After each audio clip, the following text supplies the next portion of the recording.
迪拜航展在21日传出令人难以置信的视频，参展的印度 LCA 光辉战斗机竟然在当天的表演中直接坠毁了，飞行员没能弹射，当场死亡。Oh shit! Fuck!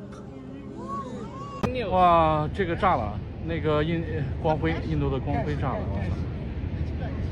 印度这次可以说是丢脸，可是丢到迪拜去了。前几天在航展上漏油的光辉战机，昨天干脆在众目睽睽之下表演了一番。什么叫做光辉岁月？本来嘛，印度是带着雄心壮志去的，号称南亚之光，耗时30多年磨出来的光辉战机，原本打算在土豪云集的迪拜秀一把肌肉，顺便圈点石油大亨的订单。结果这一秀不要紧，直接把底裤都给秀没了。先是上演了一出当众尿崩的滑稽戏，紧接着就是硬核的平地摔，最后以飞行员不幸遇难的悲剧收场。这一套连招下来，不仅吓坏了围观群众，更是把印度苦心经营的国防自主招牌砸得稀碎。这哪里是去卖飞机的，这不就是去给竞争对手送神助攻的吗？大家好，我是微笑，咱先说说航展第一天那个让人笑出声的名场面。就在开展首日，一段视频在网上疯传，画面里那架被印度媒体吹上天的光辉战机静静地停在停机坪上，但它的机腹下面却在滴滴答答的漏水。这一幕像极了家里老旧空调漏水时你拿脸盆接水的狼狈样，网友们的嘴那是真的损，直接把这架战机比作前列腺失控的水龙头。有人吐槽，这就是印度的隐身技术吗？通过伪装成洒水车来迷惑敌人。眼看舆论要炸，印度国防研究所赶紧跳出来洗地。18号那天他们发了一个声明，大意是说别瞎喷，那不是漏油，那是高级的冷凝水。官方解释也是一套一套的，说是迪拜这地方太热了，30多度的高温加上湿度大，战机的环境控制系统一启动，就把空气里的水给炸出来了，所以这是正常的排水排毒。懂不懂技术啊你们？就算你说的对，这是冷凝水，但问题是别的国家的飞机怎么不随地排呢？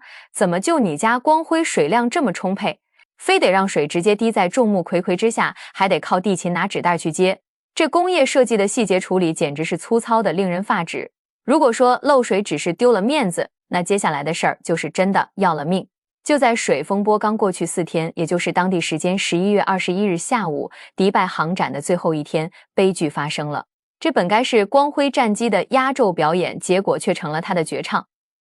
现场视频大家都看了吧？那架战机正在低空玩花活，试图做一个帅气的翻滚动作。结果可能是飞控系统突然想思考人生，或者是气动布局跟地心引力没谈拢，反正就直接失控了。目击者说，当时是倒扣着的，飞行员拼命想把机头拉起来，但高度太低了，根本没有容错空间。没有任何奇迹，一声巨响，一团火球，一道直冲云霄的黑烟，地点就在阿勒马克图姆机场附近，距离展区也就1.6公里。最让印度绷不住的是，印度空军随后确认飞行员牺牲了。这是光辉战机服役以来的第2次坠毁，也是第1次搞出人命。要知道，就在今年3月12日，这玩意儿在印度拉贾斯坦邦才刚摔过一架，当时飞行员运气好弹射了，这才过了几个月，而且还是在国际航展这种万众瞩目的场合。这就好比你在推销自家生产的防弹衣，结果演示的时候直接把自己给打穿了，这已经不是尴尬的问题了，这是血淋淋的工业惨案。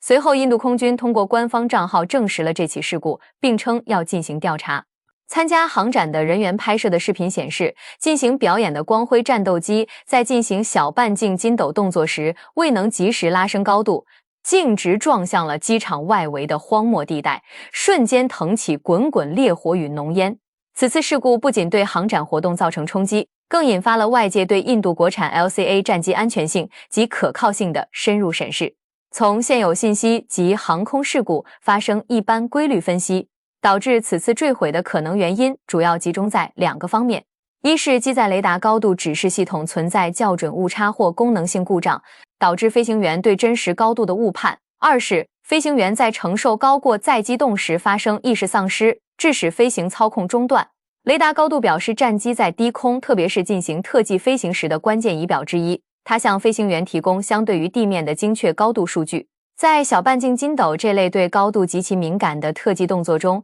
飞行员需依据高度信息精确判断开始拉起的时机。若雷达高度表提供的数据高于实际值，飞行员可能会延迟拉杆操作，导致战机在达到最低安全高度前仍未完成改出，从而失事。印度 LCA 光辉战机作为其国产国防工业的标志性项目，其机载系统包括雷达、高度指示器，很大程度上基于本土研发与制造。然而，印度国防工业，特别是航空电子领域，长期面临产品质量一致性与可靠性方面的问题。公开的国防报告及航空安全记录中，不乏印度国产航空设备，包括各类传感器和指示系统出现故障的案例。虽然具体到此次事故的官方调查尚未公布，但基于印度薄弱的航空工业能力，雷达高度指示器因制造缺陷、校准不当或软件逻辑错误而在关键时刻失效，是一个需要重点分析的事故原因。另一种具有可能性的原因是，飞行员在机动过程中遭遇了过载引起的意识丧失。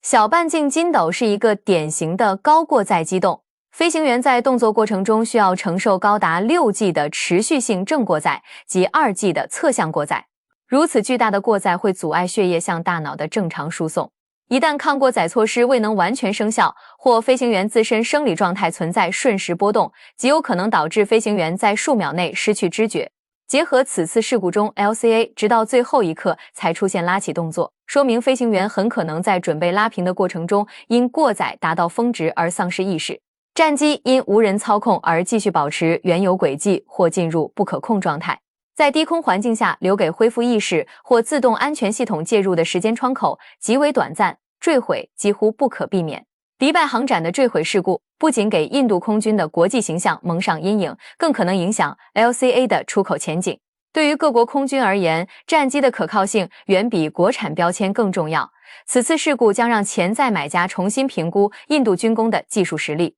对于印度而言，此次事故无疑为其国产武器装备的研发、测试与列装全过程敲响了警钟。特别是在涉及飞行安全的关键子系统上，必须建立并执行更为严苛的质量控制与适航认证标准。同时，他也提醒各国空军持续加强飞行员的高过载防护训练，优化抗核装备性能，完善特技飞行的安全鱼度设计，是防止类似悲剧重演的必要途径。最终事故原因的确定，有待专业调查机构对飞行数据记录器、机体残骸以及所有相关技术参数进行彻底分析后方能得出。在此之前，基于现有线索的猜测与分析，有助于我们更清晰地了解这一坠机事故的潜在成因。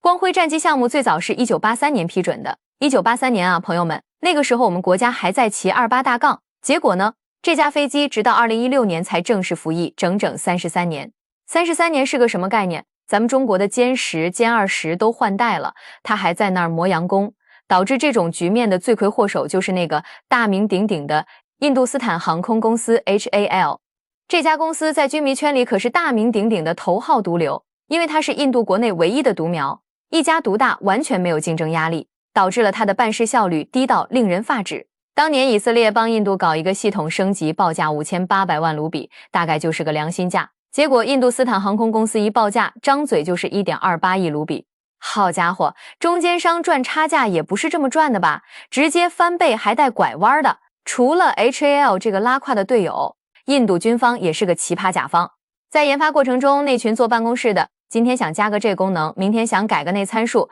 前前后后一共提出了300多项改进要求。这就相当于你是个装修工，业主每隔2天就让你砸了重装，这房子能盖好才有鬼了。最无语的是，这架号称印度国产的战机，拆开一看，里面发动机是美国通用电气的，雷达是以色列的，弹射座椅是英国的。印度人做的可能也就是个机壳子和那几根漏水的管子。这种万国造模式最大的弊端就是，一旦供应链出点岔子或者系统兼容性不好，整个飞机就成了空中活棺材。这次坠机保不齐就是哪个进口系统的代码跟印度的机身水土不符了。贼按理说飞机摔成这样，是个正常国家都会叫停项目，好好查查原因。但印度的脑回路你别猜，就在今年9月，那个冤大头印度空军刚跟那个不靠谱的印度斯坦航空公司签了个大单子，怒砸70亿美元再买97架光辉 MK1A 改进型，加上2021年订的那83架，印度空军未来要装备大概220架这玩意儿。你是嫌空军飞行员太多了吗？据说这个 MK1A 版本会升级航电，改进电子战系统，还要挂载更多导弹。计划是从2027年开始交付。但问题是，美国通用的发动机现在还在延迟交付呢，之前的83架还没影儿呢，这又追加97架，这是准备搞期货战机吗？而且印度斯坦航空公司那个糟糕的产能和品控，真的能消化这么多订单？一边是扩大生产，一边是质量黑洞，这画面太美，我不敢看。老仙真的需要长点心，这飞行员这么整是真消耗不起。